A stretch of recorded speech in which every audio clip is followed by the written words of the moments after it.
Traders diary में स्वागत है आपका। नमस्कार, मैं हूं आशीष चतुर्वेदी और नमस्कार, मैं हूं आपके साथ कुशल गुप्ता। तो आशीष, सबसे पहले देख लेते हैं कि ग्लोबल क्यूज लगातार पिछले 4 दिन से हम अमेरिकन मार्केट्स में देख रहे हैं कि तेजी बनती हुई नजर आ रही है और उसका इंपैक्ट भारतीय बाजारों में भी देखने को मिला है। यहाँ पर भी आप पिछले 4 दिनों का टोटल काउंट अगर निफ्टी का देखेंगे तो 4.1% की बढ़त देखने को मिली है। हालांकि डाउ फ्यूचर्स से अभी थोड़े से नेगेटिव संकेत हमें दिखते हुए को मिल रहे हैं। करीब 60 अंकों की गिरावट डाउ फ्यूचर्स में देखने को मिल रही है। और वहीं अगर आप कल के सत्र की बात करें तो अमेरिकन मार्केट्स करीब 2% चढ़कर बंद होते हुए नजर आए थे, तो वहां पर तेजी थी। आप देखिए डाउ जोन्स ऑलमोस्ट 28,400 के लेवल्स पर जाता हुआ दिखा था। वहीं यूरोपियन मार्केट्स में भी अच्छी खासी तेजी जो है कल के सत्र में भी बनती हुई नजर आई और यहां पर करीब आधे से परसेंट से लेकर 2% तक का अपसाइड जो है आप देखिए जो जर्मन का इंडेक्स है वहां पर हमें देखने को मिला। तो ग्लोबल संकेत तो मजबूत हैं, पर अभी जो स्थिति बनी हुई है डाउ फ्यूचर्स की वो कहीं ना कहीं थोड़े से नेगेटिव ट्रेंड पर दिखा रहे हैं। पर देखना होगा कि हमारे मार्केट्स के लिए क्या जो है इस चीज़ की इम्प्लीकेशंस आती हुई नजर आती है, क्योंकि SGX निफ्टी अगर आप देखें तो काफ़ी वॉलेटिलिटी इसमें अभी भी देखने को मिल रही है। ऑलमोस्ट सपाट जो है आपको यहाँ पर SGX निफ्टी देखने को मिल रहा है। आशीष, तो बिल्कुल मिले जुले संकेत देखने को मिल रहे हैं। SGX निफ्टी फिलहाल सपाट कारोबार कर रहा है, कोई भी संकेत SGX निफ्टी से देखने को नहीं मिल रहा है। लेकिन जो स्टॉक स्पेसिफिक एक्शन है बाजार में भरपूर है और खासतौर पर अगर आप नतीजे देखें तो आज भी लगभग कितनी कंपनियों के नतीजे आ रहे कुशल? FNO में करीब 14 है, निफ्टी की 2 कंपनियां और कैश में तो गिनी नहीं है। ढेर सारे नतीजे, पूरे दिन एक्शन बना रहेगा, जिसके चलते जो ट्रेडिंग आइडियाज जनरेट हो रहे हैं वो भी ढेर सारे हो रहे हैं और हम सारे ट्रेडिंग आइडियाज में से शॉर्टलिस्ट करके लेके आते हैं। वो बेहतरीन जो ओपनिंग के बाद भी आपको एक्शनेबल ट्रेड देंगे, अच्छे कमाई के मौके हैं। तो बिल्कुल शुरुआत कर लेते हैं आज की सूची के साथ और पहली जो कैटेगरी होती है वो है कैश का स्टॉक। और इस कैटेगरी में मैंने चुना है और ज़्यादातर स्टॉक की चर्चा नहीं होती, IDFC लिमिटेड ये स्टॉक मेरे रडार पर आया है। और इनफैक्ट मुझे तो याद है जितना कि फास्ट मनी में ट्रेडर्स डायरी में पहली बार ही मैं स्टॉक को रिकमेंड कर रहा हूँ कि जिस तरीके का चार्ट का स्ट्रक्चर बना और खासतौर पर आप एक बात पर और गौर कीजिए कि कल के सत्र में जो वॉल्यूम्स देखने को मिली थी कहीं ना कहीं इशारा करे कि स्टॉक में काफी ज्यादा अपसाइड देखने को मिल सकती है। मुझे लग रहा है कि दिन के दौरान IDFC लिमिटेड, याद रखिएगा IDFC बैंक नहीं, IDFC लिमिटेड, यहाँ पर एक बढ़िया उछाल देखने को मिल सकता है। 31 रुपये 50 पैसे के लक्ष्य के लिए आप इसमें खरीदारी कीजिए और केवल 30 पैसे नीचे, बहुत ही टाइट 31 रुपये का आपको स्टॉप लॉस लगाना है। काफ़ी इंटरेस्टिंग स्टॉक चुना है और मैं सरप्राइज एक्चुअली हो गया इस स्टॉक को देख के। मैंने सोचा भी नहीं था कि आप ये स्टॉक लेंगे, पर डेफिनेटली वॉल्यूम के लेवल से कहीं ना कहीं आपको ये अंदेशा लग रहा है कि यहाँ पर अच्छी तेजी आज के दिन में बन सकती है। तो चलिए, आशीष ने आपको IDFC लिमिटेड सुझाया है और कैश स्पेस से मैंने जो स्टॉक चुना है वो है सीमेंट स्पेस से बिरला कॉर्प का। कल पोस्ट मार्केट इसके नंबर्स आते हुए दिखे थे और काफी बेहतरीन साइड पर आशीष देखिए करीब 24% इनका मुनाफा बढ़कर 84 करोड़ होता हुआ दिखा और कंपनी की ऑपरेटिंग मार्जिन इनका तो कुछ कहना ही नहीं है, क्योंकि इंटायर सीमेंट स्पेस में जो ऑपरेटिंग मार्जिन है वो काफी बेहतरी की तरफ आती हुई नजर आ रही है। तो और ये ट्रेंड जो है बिरला कॉर्प पे भी हमें साफ तौर पर देखने को मिला। 13.8% से बढ़कर 16% के मार्जिन कंपनी ने रिपोर्ट किए हैं। तो यहाँ पर खरीदारी करके चलिए 663 का लक्ष्य रखिए, 635 रुपए का आपको स्टॉप लॉस रखना होगा। इसके बाद जो अगली कैटेगरी है आज का फ्यूचर्स की, उसमें टॉरेंट पावर ये स्टॉक मैंने चुना है आशीष। और यहां पर जिस आपके नतीजे आए थे, बाकी जो 2 FNO कंपनियां थी उन्होंने बेहतर साइड पर नतीजे पोस्ट किए, पर यहां पर सरप्राइजिंगली नेगेटिव साइड पर जो है नंबर्स आते हुए दिखे, यानी कि जो हमारा अनुमान था उससे काफी कमजोरी के संकेत इनके नंबर्स में रिफ्लेक्ट होते हुए नजर आए। 754 करोड़ का मुनाफा था पिछले साल, इस बारी 200 करोड़ का मुनाफा ही कंपनी ने पोस्ट किया, तो लगभग 73% की फॉल इनके प्रॉफिट में देखने को मिली और साथ ही कंपनी की मार्जिन 27.5% से घटकर करीब 22.5% होते हुए नजर आए। तो टॉरेंट पावर, इसके फ्यूचर्स आपको बेचकर चलना है। आज के सत्र में जो खराब नतीजे आए हैं उस पर ये नेगेटिव साइड पर जाता हुआ दिख सकता है। तो 308 का टारगेट बनाइए, 322 रुपए का आपको स्टॉप लॉस रखना होगा। तो चलिए, इस कैटेगरी में मैंने भी नतीजे वाला स्टॉक चुना है, बर्जर पेंट्स। यहाँ पर आपको खरीदारी करनी है। नतीजे अगर आप देखें तो ना कि सिर्फ साल दर साल बढ़िया है, अनुमान जितना लगाया जा रहा तो उससे काफी ज्यादा बेहतर नतीजे कंपनी ने पेश करते हुए नजर आए हैं। बर्जर पेंट्स में देखिए मुनाफे का जो अनुमान था हमारा करीब 183 करोड़ था, 221 करोड़ का मुनाफा कंपनी ने दर्ज किया है। मार्जिन हम करीब 16.5% एक्सपेक्ट कर रहे थे, ऑलमोस्ट 19.5% कंपनी ने मार्जिन रिपोर्ट किए हैं। 280 कामकाजी मुनाफे का अनुमान था, 336 के आसपास कामकाजी मुनाफा रिपोर्ट किया है। और एक और खास बात, बर्जर पेंट्स का डेली चार्ट देखने लायक है। अगर आप डेली चार्ट को पुल आउट करके देखेंगे तो आपको एक शानदार असेंडिंग ट्रायंगल पैटर्न नजर आएगा और जो कि ये इंडिकेट कर रहा है कि यहाँ से ऑलरेडी इतनी बढ़िया तेजी बर्जर पेंट्स में आपको देखने को मिली है, लेकिन ये सस्टेनेबल रनअप है। यहाँ पर कोई भी डिप आती है तो खरीदारी देख कर सकते हैं आप बर्जर पेंट्स में, ना कि सिर्फ आज एक पोजिशनल व्यू के तौर पर भी आप इस स्टॉक को देख सकते हैं। और लेकिन जो नतीजा है इसका इंट्राडे इम्पैक्ट तो जरूर देखने को मिलेगा। 670 के कंजर्वेटिव लक्ष्य के लिए आप इसमें खरीदारी करेंगे और केवल 641 रुपए का आपको स्टॉप लॉस लगाना है। अगली जो कैटेगरी है वो है आज का ऑप्शंस, और इसमें मैंने दिया है ग्लेनमार्क। देखिए ग्लेनमार्क के ऑप्शन मैं काफ़ी बार रिकमेंड करता हूँ ट्रेडर्स डायरी में, क्योंकि ग्लेनमार्क एक ऐसा स्टॉक है जो आपको दिन के दौरान दोनों साइड के मूव्स देता है और ट्रेडिंग अपॉर्चुनिटीज बहुत जल्दी देखने को मिलती हैं। थोड़े दिन पहले भी हमने आपको लगभग 500 रुपए के आसपास का कॉल ऑप्शन यहाँ पर सजेस्ट किया था, जो कि ऑलरेडी इन द मनी हो चुका है, तो वहाँ पर बढ़िया गेंस आपके हो गए होंगे। लेकिन मुझे लग रहा है कि जो स्टीम है ना वो और भी बढ़िया देखने को मिलेगा, क्योंकि जिस तरीके से वॉल्यूम बिल्डअप हो रहा है, चार्ट का कंसोलिडेशन है कि 500, 510, 520 की रेंज में आके बहुत ज़्यादा एक्टिव हो जाता है। और यहाँ पर जो अप मूव है या डाउन मूव है, जो भी है, जो ट्रेडिंग मूव है वो जल्दी आपको देखने को मिलता है। तो मुझे लग रहा है क्विक इंट्राडे ट्रेड यहाँ पर हो सकता है। 520 का जो कॉल ऑप्शन है वो आपको खरीदारी करनी है। लगभग यहाँ पर आपको जो है लक्ष्य देखने को मिल सकते हैं 29 रुपये 50 पैसे तक के।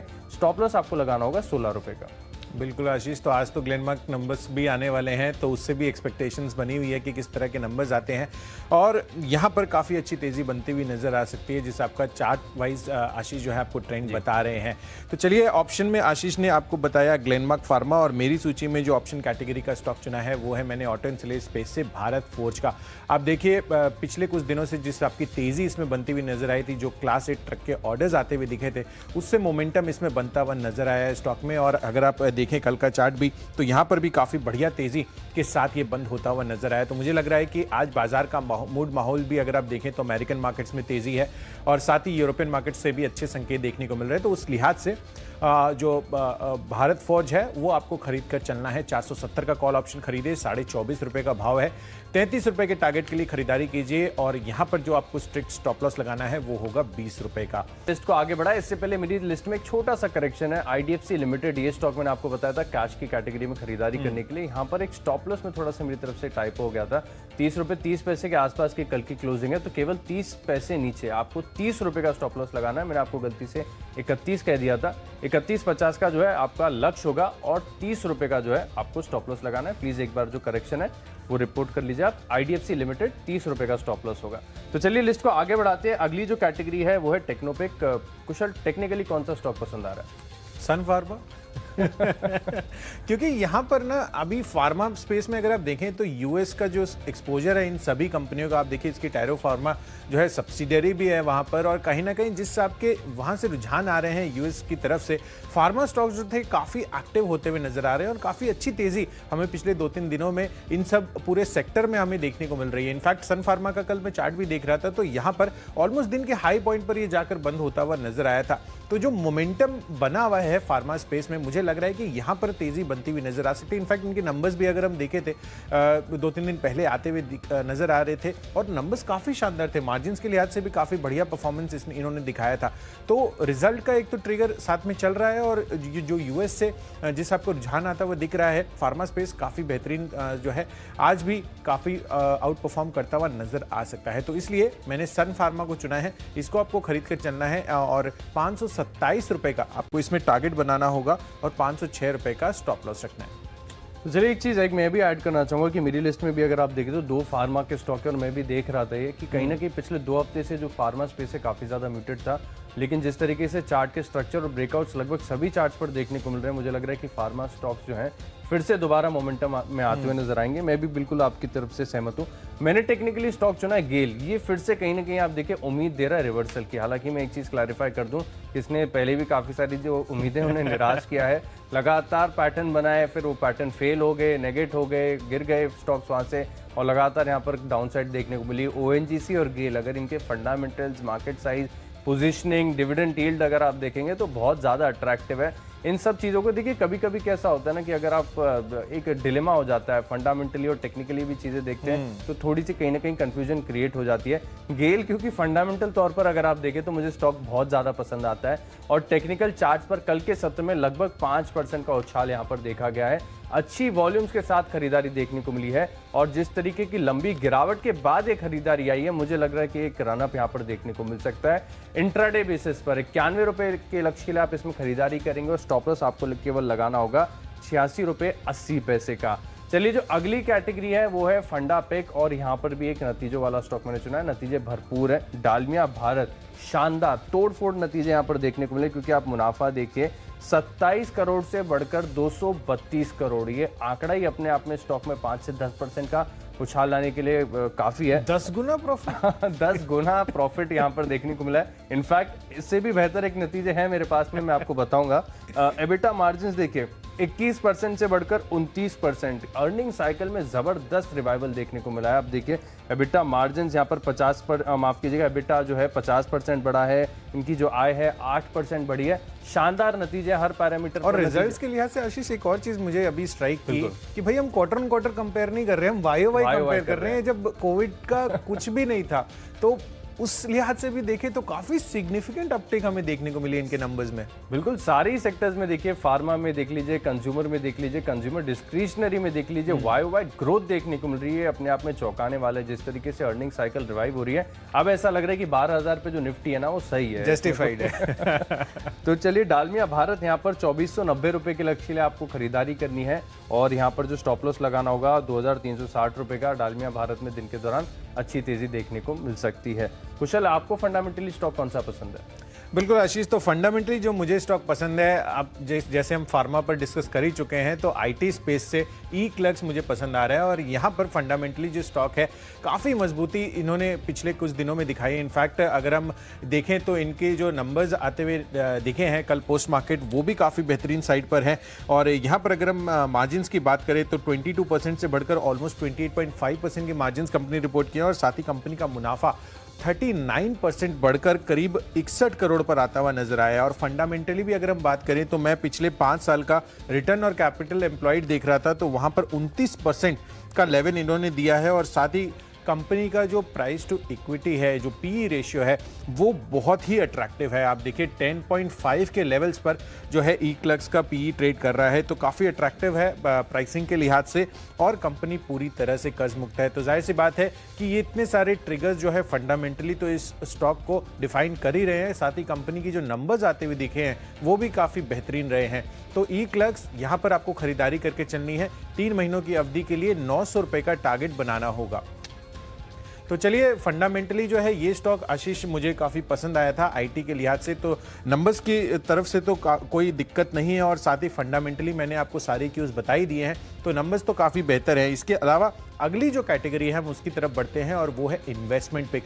तो इन्वेस्टमेंट के लिहाज से मैंने एक और फार्मा काउंटर चुना है। तो टेक्निकली तो सन फार्मा अच्छा लग ही रहा है, पर फंडामेंटली डिविज लैब, इनफैक्ट यहाँ पर अगर आप देखें तो भारत में जिस आपका एपीआई का रुझान बना है, और सरकार जितने भी पॉलिसीज अभी तक लाई है पिछले 2-3 महीनों में, वो काफ़ी ज़्यादा बेनिफिट जो है इस स्टॉक को करता हुआ नजर आया है। और इनकी जो स्केल ऑफ ऑपरेशंस है, जो इकोनॉमीज ऑफ स्केल बनती है, वो काफ़ी बेहतरीन साइड पर रहती है। और इसी लिहाज से जो Q3 और Q4 के नंबर्स हम एक्सपेक्ट करके चल रहे हैं, उसमें इनके मार्जिन्स ग्रोथ जो है उसको आपको नोट करना होगा, काफ़ी बेहतर साइड पर आते हुए दिख सकते हैं। और अगर फंडामेंटली और क्यूज की भी मैं बात करूं तो यहाँ पे एफआईआईज करीब 18% होल्ड कर रहे हैं, और डीआईआईज करीब 16%। तो आप कुल मिलाकर देख लीजिए 34% हिस्सेदारी जो है इंस्टीट्यूशनल होल्डिंग की है। तो उनका जिस आपका कन्विक्शन इस स्टॉक में है वो रिटेल इन्वेस्टर्स को काफ़ी सपोर्टिव रहता है। और साथ ही कंपनी का जो रिटर्न ऑन कैपिटल एम्प्लॉयड है पिछले 5 साल का औसत, तो वो भी 23% पर है। तो 4100 के लक्ष्य के लिए यहाँ पर खरीदारी कीजिए। 6 महीने की अवधि है, पर डेफिनेटली यहाँ पे 30 से 35% का रिटर्न आपको देखने को मिल सकता है। तो चलिए, निवेश के लिहाज से मुझे एक बैंकिंग स्टॉक काफ़ी ज़्यादा पसंद आता है, डीसीबी बैंक। यहाँ पर आपको खरीदारी करनी होगी। इसके पीछे का तर्क देखिए, जिस तरीके के वैल्यूएशंस कंपैरेटिवली अगर आप दिग्गज लार्ज कैप बैंक्स के देखें तो वैल्यूएशंस फिलहाल सस्ते हैं, और कंपनी का जो प्रदर्शन है, परफॉर्मेंस है in terms of asset quality, वो काफ़ी बढ़िया देखने को मिल रही है। और इस बार के जो नतीजे आ रहे हैं कंपनीज के, बैंक्सों के, उनमें एक चीज़ खास है कि जिस तरीके के कलेक्शन एफिशिएंसी सुधरती हुई नजर आई है, मुझे लग रहा है कि डीसीबी बैंक यहाँ पर आपको बढ़िया ट्रेडिंग अपॉर्चुनिटी दे रहा है। केवल 9 से लेकर 12 महीने का आपको व्यू बनाना है, सिर्फ 12 महीने, लगभग साल भर का आपको समय देना है। 81-65 के आसपास की क्लोजिंग है। मुझे लग रहा है कि बहुत जल्द हो भी सकता है कि 12 महीने से पहले भी स्टॉक जो है 105 रुपये का स्तर छुए। हालांकि थोड़े दिन पहले भी अगर आप देखें तो 90-95 के आसपास तो स्टॉक था ही। मुझे लग रहा है कि ऑलमोस्ट यहाँ पर जो है अच्छे खासे रिटर्न्स आपको देखने को मिलेंगे। 105 रुपये के लक्ष्य के लिए आप इस स्टॉक को अपनी सूची में शामिल कर सकते हैं। अगली जो कैटेगरी है वो है खबरों के दम पर आपको कहां एक्शन देखने को मिलेगा, और इस कैटेगरी में मैंने चुना है शिपिंग कॉर्पोरेशन ऑफ इंडिया में। और शिपिंग कॉर्पोरेशन ऑफ इंडिया को हम स्टॉक को तभी चुनते हैं जब देखिए कहीं ना कहीं आप देखिए इनकी तरफ से जो ऐसी खबरें आती हैं कि जो नॉन कोर असेट्स हैं इनकी बिकवाली करने वाले हैं। थोड़े दिन पहले भी मैंने आपको स्टॉक बताया था जब एक खबर आई थी, आज इनकी बोर्ड बैठक है, तो इसका एक इम्पैक्ट स्वाभाविक तौर पर देखने को मिलेगा।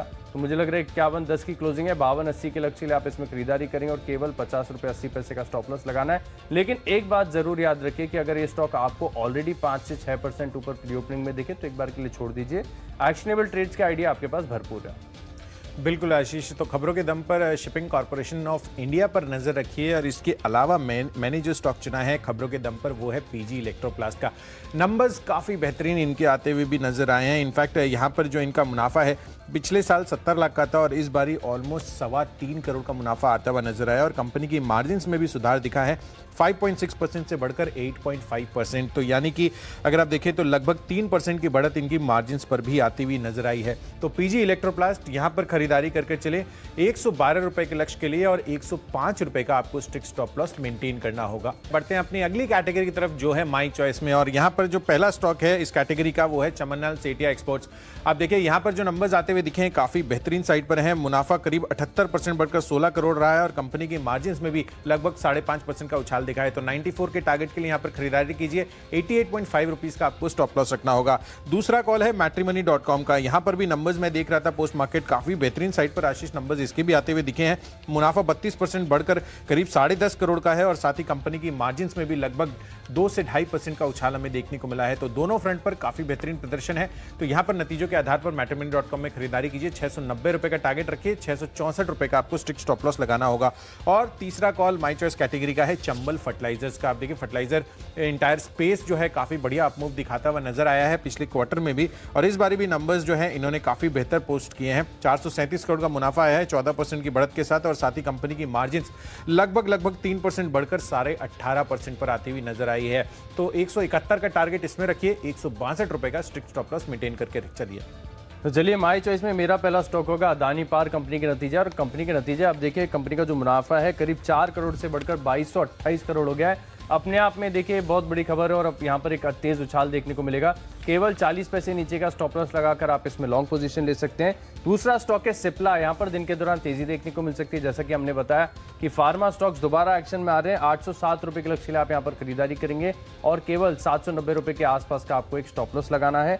आखिरी स्टॉक है मेरी लिस्ट में इन्फो एज। यहाँ पर आपको खरीदारी करनी है। खबर आती हुई ये दिख रही है कि कंपनी ने जो है जोमेटो के आईपीओ के लिए जो बैंकर्स हैं इनको नियुक्त कर दिया है। इसका एक असर देखने को मिलेगा। 3770 रुपए के लक्ष्य के लिए आप इसमें खरीदारी करेंगे और 3596 रुपए का आपको स्टॉप लॉस लगाना है। बिल्कुल, तो चलिए आशीष और मैंने आपको सारे आइडियाज बता दिए हैं, जल्दी से इसका रिकैप कर लेते हैं। कैश पे से मैंने आपको स्टॉक जो बताया है वो है बिरला कॉर्प का। यहाँ पर बढ़िया नतीजों के आधार पर आपको खरीदारी करके चलनी है। 663 का लक्ष्य इसमें बनाकर चलिए। साथ ही टोरेंट पावर के नतीजों ने निराश किया है तो यहाँ पर बिकवाली करके चलिए। साथ साथ भारत फोर्ज, इनके जो क्लास 8 ट्रक्स की बिक्री के आंकड़े आते हुए नजर आए थे, उससे मोमेंटम जो है आज भी जारी रह सकता है। तो 470 का कॉल ऑप्शन खरीदिए। सन फार्मा टेक्निकली काफी बेहतरीन है। दिन के हाई पॉइंट पर क्लोजिंग कल के सत्र में इसने दिखाई थी, तो 527 का टारगेट आज के लिए रखिए। ई क्लर्क्स यहाँ पर बेहतरीन नंबर्स आते हुए दिखे हैं और साथ ही आईटी ओवरऑल स्पेस भी काफी अच्छा परफॉर्म करता हुआ नजर आ रहा है। तो 3 महीनों की अवधि के लिए 900 का टारगेट बनाइए।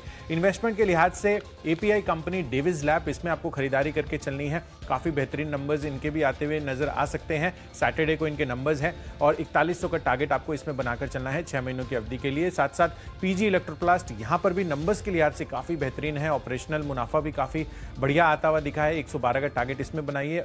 और बाकी 3 स्टॉक्स माई चॉइस कैटेगरी में नतीजों के दम पर ही मैंने चुने हैं और काफी बेहतरीन नंबर्स मुनाफे और मार्जिन के फ्रंट पर आते हुए दिखे हैं। तो चमन सेठिया, मैट्रिमनी.com और चंबल फर्टिलाइजर, इन तीनों में आपको खरीदारी करने की राय है। और इन सब में जो मेरा सबसे बेस्ट पिक है वो है फंडा पिक ई क्लर्क्स। 900 रुपए के टारगेट इसमें बनाकर चलिए। 3 महीनों की अवधि की जो है आपका होल्डिंग पीरियड होगा। तो चलिए कैश का स्टॉक मैंने चुना है आईडीएफसी लिमिटेड। दिन के दौरान उछाल देखने को मिल सकता है। 31 रुपए 50 पैसे के लक्ष्य के लिए आप इसमें खरीदारी करेंगे। बर्जर पेंच के नतीजे आए हैं, नतीजे अनुमान से बेहतर हैं, तेजी देखने को मिलेगी। ग्लेनमार्क का 520 का कॉल ऑप्शन खरीदेंगे 29 रुपए 50 पैसे के लक्ष्य के लिए। गेल फिर से आपको एक रिवर्सल के संकेत दे रहा है। दिन के दौरान तेजी देखने को मिल सकती है। डालमिया भारत के नतीजे जो आए हैं शानदार देखने को मिले, इसका एक असर देखने को मिलेगा। साथ ही साथ निवेश के लिहाज से बेहतरीन कंपनी है डीसीबी बैंक। वैल्यूएशंस अट्रैक्टिव हैं, असेट क्वालिटी शानदार और मुझे लग रहा है बहुत जल्दी ये स्टॉक 105 रुपए के स्तर को छुएगा।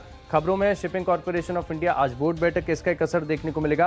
अदानी पावर के नतीजे जो है शानदार देखने को मिले, दिन के दौरान तेजी देखने को मिलेगी। सिप्ला 807 रुपए के लक्ष्य के लिए खरीदारी करेंगे और इन्फो एज में लॉन्ग पोजीशन लेनी है 3770 रुपए के लक्ष्य के लिए। और इन 10 स्टॉक्स में मेरा कन्विक्शन सबसे ज्यादा है आईडीएफसी लिमिटेड में, क्योंकि कल के सत्र में अच्छी वॉल्यूम्स के साथ इस स्टॉक में खरीदारी हुई है और अच्छी गिरावट के बाद अब ये जो स्टॉक है आपको रिवर्सल के संकेत दे रहा है। 31 रुपए 50 पैसे के लक्ष्य के लिए आप इसमें खरीदारी करेंगे।